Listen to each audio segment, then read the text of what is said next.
అందరూ ఎదురు చూస్తున్నటువంటి మూడాలు. ఈ మూడం అంటే ఏంటి? అసలు మూడంలో ఏం చేయాలి? ఏం చేయకూడదు? మూడం ఎప్పుడొస్తుంది? ఏ గ్రహం మీద ఉంటుంది? అనంటే గురు మరియు శుక్ర మౌఢ్యాలు ప్రవేశిస్తున్నాయి. మౌఢ్యం అంటే ఎందుకొస్తాయి? మూడాలతో సమస్య ఏంటి? ఈ రోజుల్లో శుభకార్యాలు చేయొచ్చా? చేయకూడదా? చాలామందికి ఇది ఒక ప్రశ్నగానే ఉండిపోతుంది. మూడం అంటే నవగ్రహాలు సూర్యుడి చుట్టూ తిరుగుతూ ఉంటాయి. వీటిలో భూమి కూడా ఆ గ్రహమే. భూమి సూర్యుడు ఒక గ్రహానికి ఒకే వరుసలో ఉన్నప్పుడు ఆ గ్రహం భూమి మీద ఉన్నవారికి కనబడదు. దీన్నే అస్తగత్వం లేదా మూడం అంటారు. సరే, గురు మూడం, శుక్రమౌఢ్యం. గ్రహాలకు రాజు సూర్యుడు. సూర్యుడికి అత్యంత సమీపంలో ఏ గ్రహమైనా వస్తే ఆ గ్రహం తన శక్తిని కోల్పోతుంది. అలా గురుమూఢం శుక్రుడికి దగ్గరగా వచ్చినప్పుడు గురుమూఢం, శుక్రుడు సూర్యుడికి దగ్గరగా వచ్చినప్పుడు శుక్రమూఢం వస్తుంది. ఈ సమయంలో అవి బలహీనంగా మారిపోతాయి. ఆ గ్రహాలన్నీ కూడా సూర్యునికి దగ్గరగా గురు శుక్రులు వచ్చినప్పుడు బలహీనంగా మారిపోతాయి. గురు శుక్రులు శక్తులు తగ్గి బలహీనమైపోయి నీరసపడిపోతాయని కూడా చెప్పచ్చు.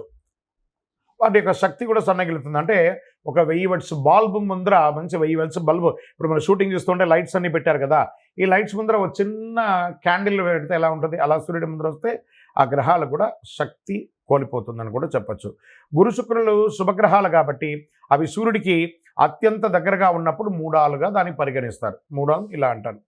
ఈ రోజులో ఎలాంటి పనులు చేయకూడదని చెప్తారు.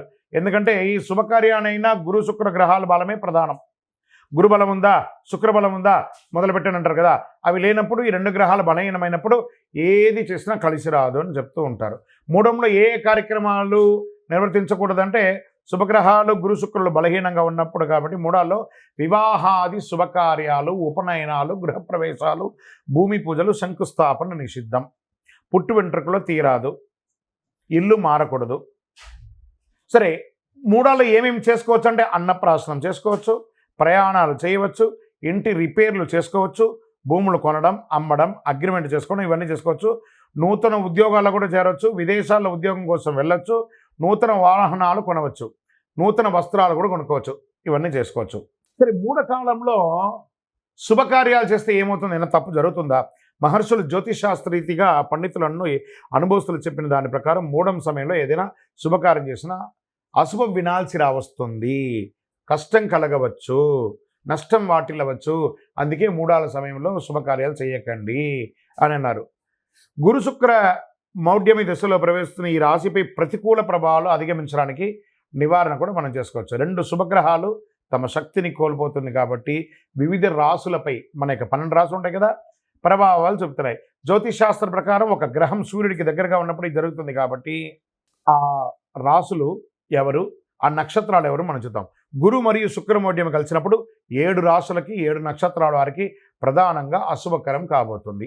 ప్రతికూల ప్రభావాలు ఎవరు రాశి నక్షత్రాలు ఎక్కువ ఎదుర్కొంటున్నారని చూస్తే మేషరాశి వారు, వృషభ రాశి వారు, మిథున రాశి వారు, కర్కాటక రాశి వారు, తులా, ధనుసు, మీన రాశి వారు కాస్త ఇబ్బంది పడే అవకాశాలు ఉన్నాయి. మరి నక్షత్రాల్లో పూర్వ ఫల్గుని నక్షత్రం పుబ్బ, ఉత్తరాషాఢ నక్షత్రం, కృతికా నక్షత్రం, అనురాధ నక్షత్రం, ఇవన్నీ కూడా కొంచెం ఇబ్బంది పడే అవకాశాలు ఉన్నాయి. మరియు శుక్రవారాల్లో పుట్టినటువంటి వారు వీరికి కొంచెం ఇబ్బంది పడే అవకాశాలు ఉన్నాయి. నక్షత్రంపై మరియు శుక్రమౌఢ్యం ఈ ప్రభావం ఉంటుంది. వేద జ్యోతిషకుల మౌఢ్య దహనం తిథి సూచిస్తుంది. ఇక్కడ ఒక గ్రహం సూర్యుడికి దగ్గరగా ఉండడం వల్ల రాబోయే గురు మరియు శుక్రమౌఢ్యమి ఒక ముఖ్యమైనటువంటి ఖగోళ సంఘటనను సూచిస్తుంది. కొన్ని దేశాలలో అనర్థాలు జరిగే అవకాశాలు ఎక్కువ కూడా ఉన్నాయి. గురుమౌఢ్యం సమయంలో జ్ఞానం విస్తరణ మరియు దయ యొక్క గ్రహమైన బృహస్పతి అతి శక్తిని కోల్పోతుంటాడు. ఈ జ్ఞాన ఆధ్యాత్మిక మరియు వృద్ధికి సంబంధించిన విషయాలు ప్రభావితం చేస్తుంది. కాబట్టి ఈ పర్టికులర్ రాశి వాళ్ళు, చదువుకునే వాళ్ళు కానీ, విద్యార్థులు కానీ చాలా శ్రమ పడాల్సి ఉంటుంది. బృహస్పతి యొక్క సానుకూల ప్రభావాలతో తాత్కాలిక తగ్గుముఖం ఉంటుంది. ప్రేమ, అనుబంధం, బంధాలు ఇవన్నీ కూడా కొంచెం ఇబ్బంది పడే అవకాశాలు ఉన్నాయి. ఒకళ్ళు భార్యాభర్తల మధ్య సఖ్యత కోల్పోవడము, ఇవన్నీ శుక్రమౌఢ్యం ద్వారా వస్తుంది. వృషభ రాశిలో గురుమౌఢ్యమి సమయంలో బృహస్పతి యొక్క సానుకూల ప్రభావాలు బాగా తగ్గుతుంది. ఆస్తులు కొనడం, అమ్మడం, కొత్త పని ప్రారంభిస్తారు. వివాహ నిశ్చితార్థాలు, గృహప్రవేశాలు, కొత్త వ్యాపారాలు ప్రారంభిస్తారు. కొంత గురుమూఢ్యంలో కొన్ని రాశులు, మిగతా రాశుల వారికి లాభం అని చెప్పాను సారా. బృహస్పతి ప్రభావం కూడా ఉంటుంది. రాహుకేతు మరియు శని మరియు కుజుడు వంటి సహదుష్ట గ్రహాల ఆధిపత్యం చలాయించి గరిష్ట స్థాయిలో ఫలితాన్ని ఇస్తారు ఈ యొక్క దీంట్లో. కాబట్టి కొంచెం జాగ్రత్తగా ఉండాలని కూడా చెప్పడం జరుగుతుంది. గురుమూఢ్యమి, శుక్రమూఢ్యంలో చేయవలసినవి, చేయకూడనివి. మరి ఏ డేట్లలో వస్తున్నాయి అని అనుకుంటే, గురుమౌఢ్యమి 2025 స్వస్తిశ్రీ చాంద్రమాన విశ్వావసునామ సంవత్సర ఉత్తరాయణం, గ్రీష్మ ఋతువు, జ్యేష్ఠమాసం శుక్లపక్షం జూన్ 10 పౌర్ణమి, మంగళవారం రాత్రి 2:17 నుండి ఆషాఢమాసం 2025 శుక్లత్రయోదశి జూలై 8 మంగళవారం మధ్యాహ్నం 3:18 వరకు ఉంటుంది. శుక్రమౌఢ్యమి స్వస్తిశ్రీ చాంద్రమానైన విశ్వావసునామ సంవత్సర దక్షిణాయనం హేమంత ఋతువు, మార్గశిర మాసం శుక్ల దశమి ఆదివారం నవంబర్ 30 మధ్యాహ్నం 1:58 ప్రారంభమయ్యి శుక్రమౌఢ్యమి 2026 సంవత్సరం ఉత్తరాయణం మాఘమాసం కృష్ణ ఏకాదశి ఫిబ్రవరి 13 శుక్రవారం రోజున ముగిస్తుంది. ఈ సమయాలలో శుభాది కార్యక్రమాలన్నీ కూడా నిషిద్ధమని కూడా చెప్పడం జరుగుతుంది. విజయోస్తు.